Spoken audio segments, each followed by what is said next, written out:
Hello Stampers, I'm Kelly Acheson at stampabove.com coming to you from Menasha, Wisconsin.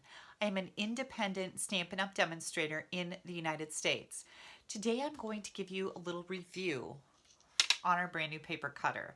Now this has been out for just a little while, but I wanted to make sure that I used it enough that I could really tell you my honest opinion and give you some tips to use with the new paper cutter.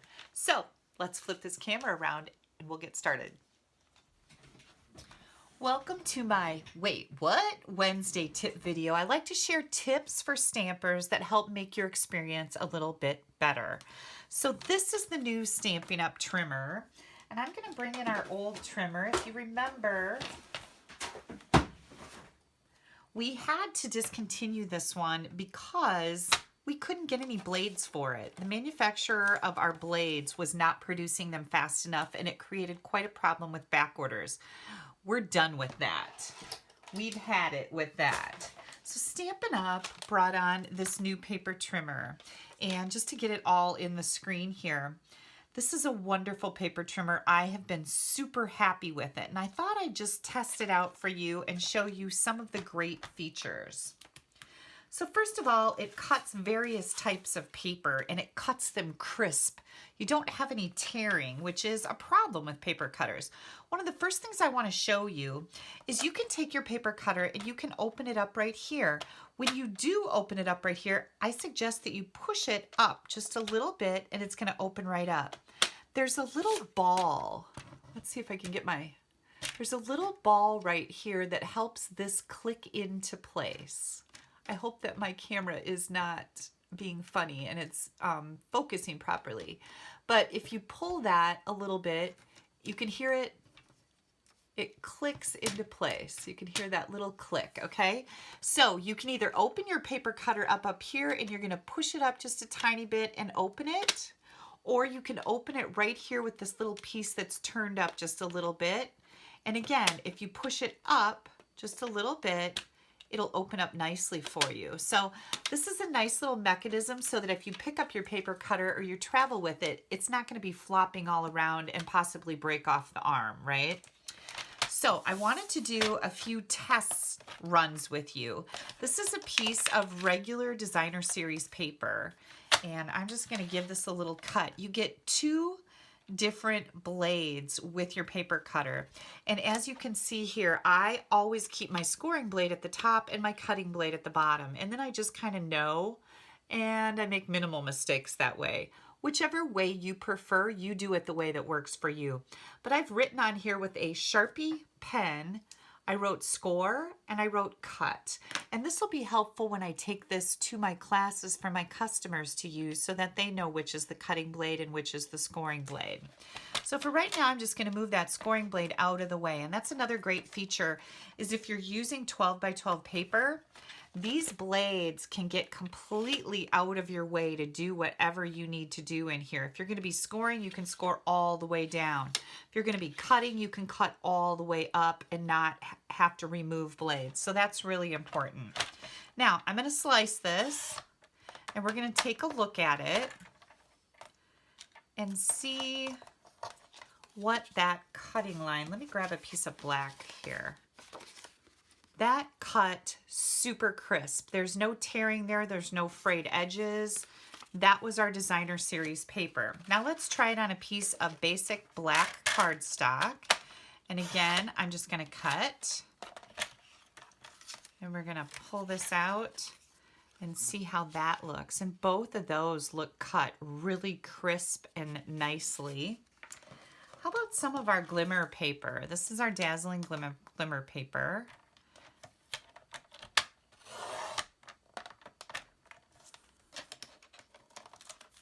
And this also cut crisp. Then we've got some vellum here. That's sliced through that really nicely. We've got a good crisp, clean cut on that. Now, the neat thing about this paper cutter is you can cut more than one sheet at a time. So I'm going to take this Whisper White and I'm going to cut 2 sheets here. Just like butter. both of them cut nicely. Let's see if we can do 3 sheets here. I'm going to try 3 sheets. We'll see. I'm not sure. I'm going to cut this at 4 inches. Nope. Oh, yep. If you slice it back, it's going to cut 3 sheets at once. And I think that's probably as far as we're going to go with this. So you can get 3 sheets of cardstock cut at once of our Whisper White.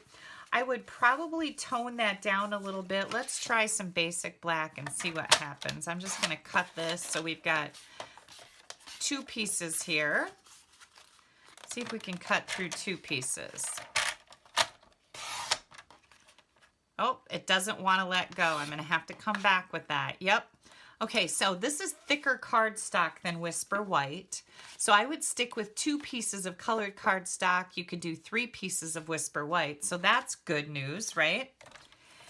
And then we're going to talk a little bit about the arm. So this arm locks in place back here. You can see there's a little piece of it that goes right in here. It slides right in there. So when you go to close your paper cutter, it comes in here and it's stabilized nicely. When you go to open your arm, you can't pull on this whole thing because this doesn't move. It's just that part that moves. So I would suggest that you're just pulling on the front to get that open. And it extends all the way out to 17 inches, which is awesome, right? And you just close it back up. And you're going to slide this piece right in here, and it snaps right into place. Now, how do you remove the blades? There's a little divot in the track down here.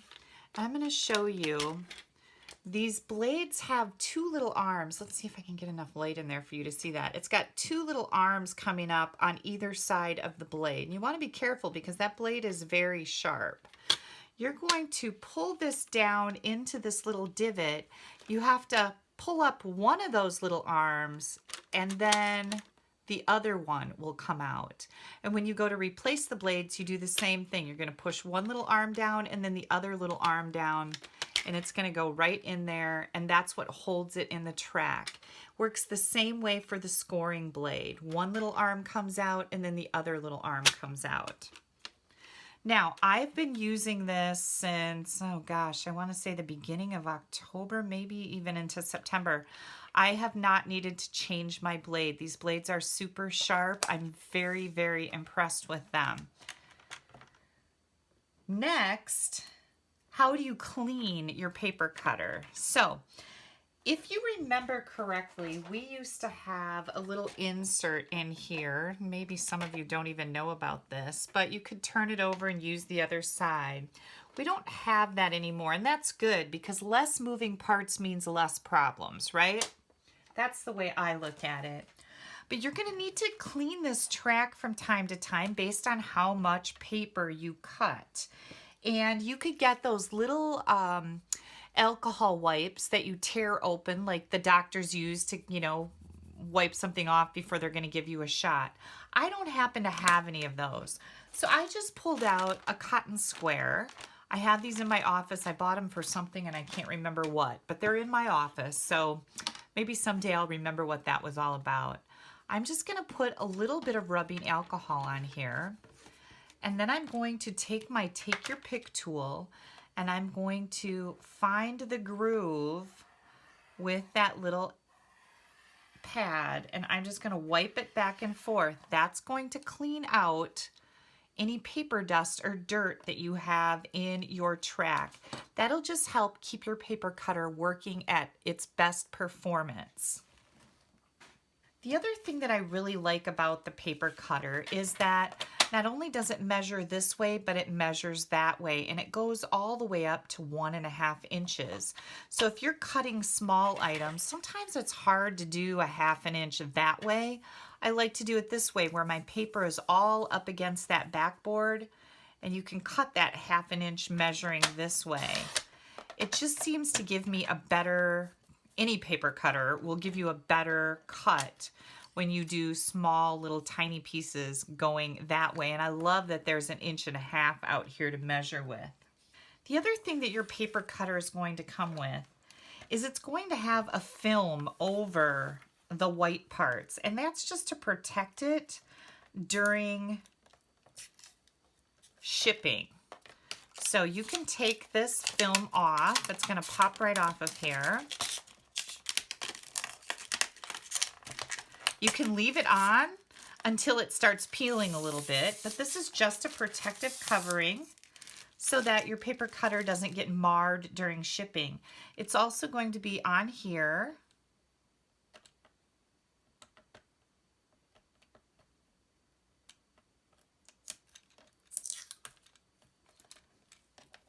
See if I can get a hold of it. There we go.